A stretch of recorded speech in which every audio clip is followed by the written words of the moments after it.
sistema de seguridad nacional y específicamente a lo que hace al contexto de lo que hoy ustedes han escuchado que está muy ya de moda, implementado en algunos estados de la federación, en algunas regiones, que son los juicios orales.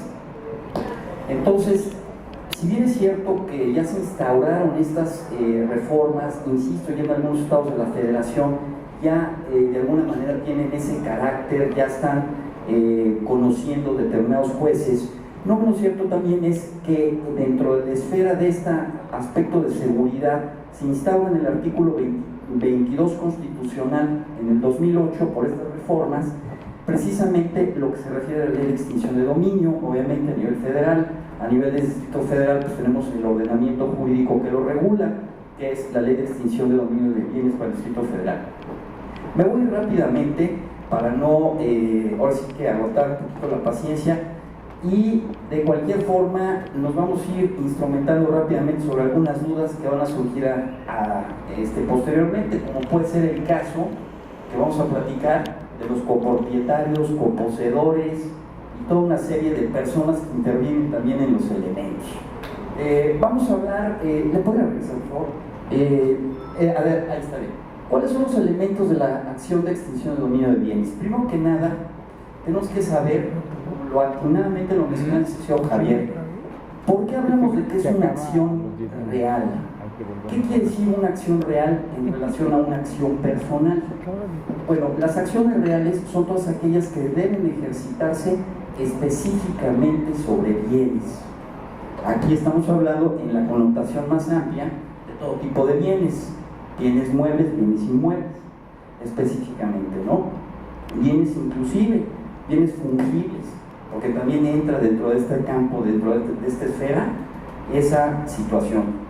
Entonces, la acción real es efectivamente ejercitarla sobre bienes.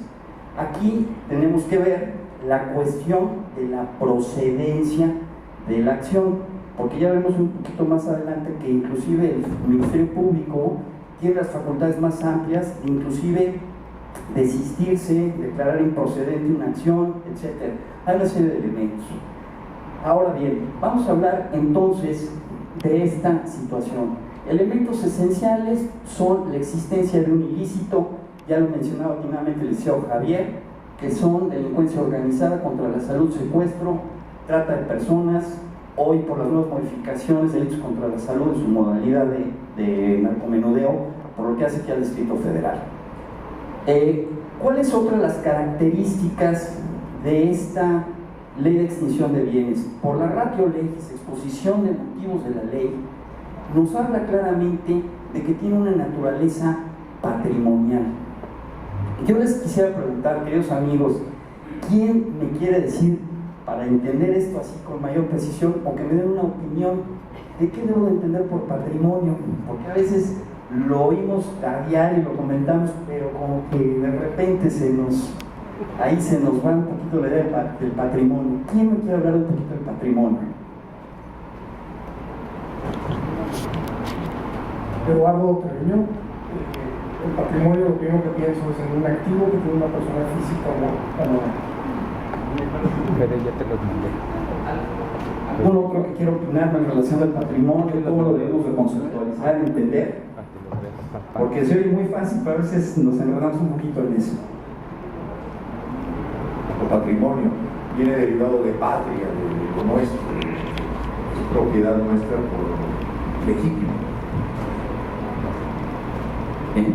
Adelante, ¿quién? ¿Alguna otra persona que nos quiera dar una opinión sobre el patrimonio rápidamente para irnos aquí de lleno? Adelante, su nombre, por favor. El conjunto de bienes, propiedad de una persona. ¿Qué más nos pueden decir ahora del patrimonio rápidamente? Algo que para uno tenga mucho valor, puede ser valor de educación, por ejemplo, le puedo dejar que sí, un patrimonio de educación, no realmente un bien inmueble. Nos decía acá de este lado.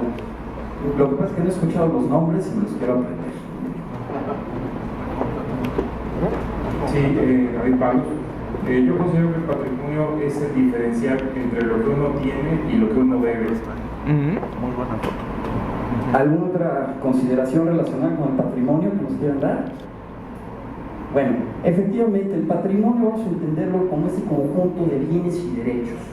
Pero ¿qué características tiene obviamente para enderezarlo ya sea la extinción de dominio? Son bienes y derechos, pero también deudas. Atinadamente lo mencionan, es obviamente los derechos y bienes menos todas las deudas que tenemos.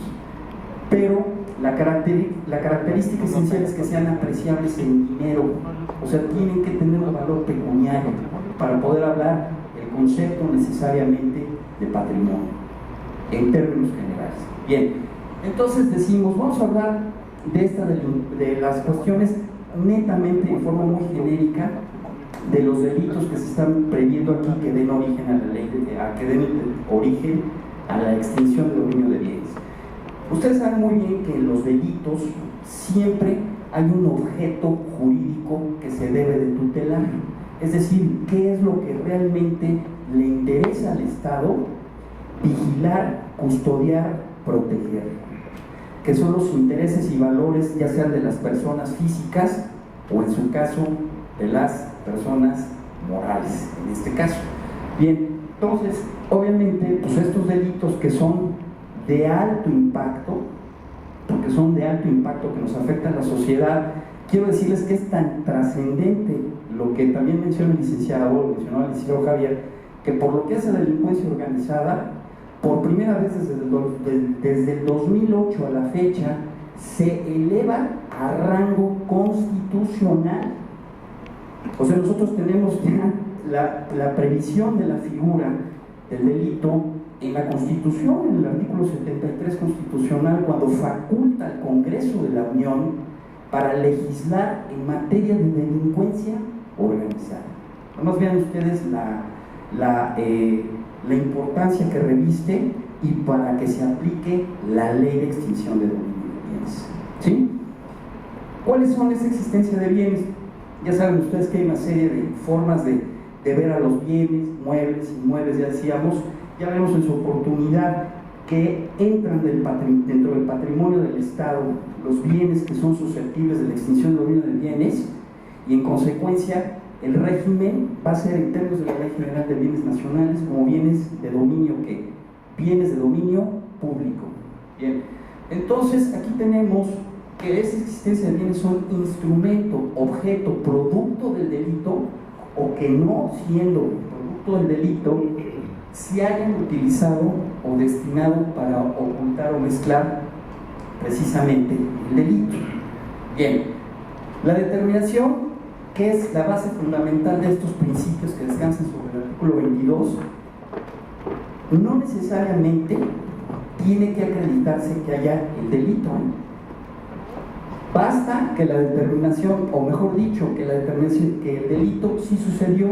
¿Qué pasa? No es necesaria una sentencia que acredite la responsabilidad penal de esos delitos que estamos mencionando. ¿Cómo es esto? Es decir, cuando ustedes ven una sentencia penal, generalmente tiene una parte donde se acredita la responsabilidad de los sujetos que intervinieron. Ojo, esos sujetos que intervienen, cuando hablamos de responsabilidad propiamente, es el grado de participación que tuvieron en el ilícito penal, de que se trate en específico. Bien, ahora sí, muchas gracias. Aquí, ¿cuáles son los elementos de la acción en caso de terceros, en caso de un hecho ilícito? ¿Quién es el tercero en este caso? Pues el que utilice el bien para cometer alguno de los delitos mencionados. Puede ser cualquier persona relacionada con el titular del bien, con el dueño, o que de alguna manera